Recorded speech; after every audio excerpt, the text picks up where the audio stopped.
कैसे बताई देहिया में होता बटवाराजी बहरी जाई कि भीतरी लुकाई केनियो न होता गुजाराजी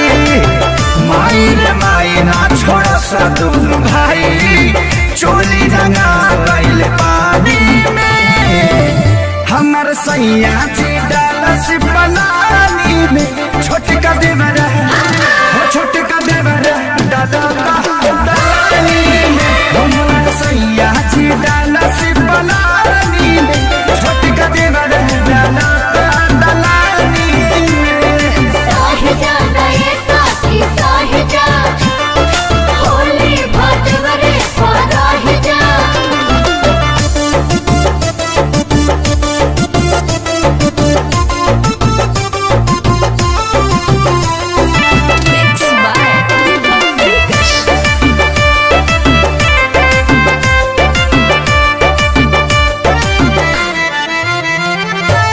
दहिया मर गईनी रंगवा से भर गईनी डबल मरद के फेरा में पड़ गईनी हाय दहिया मर गईनी रंगवा से भर गईनी डबल मरद के फेरा में पड़ गईनी हट गईल साया भरे न पाया दाग लगा देले बड़े साजवानी में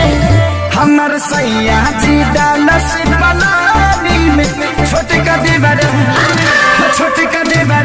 डाला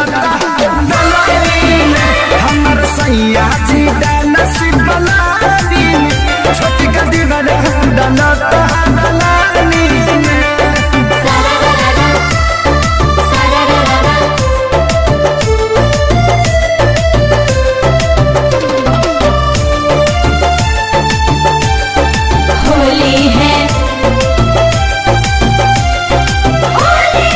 एगो डाले आगे हाँ एगो डाले पाछे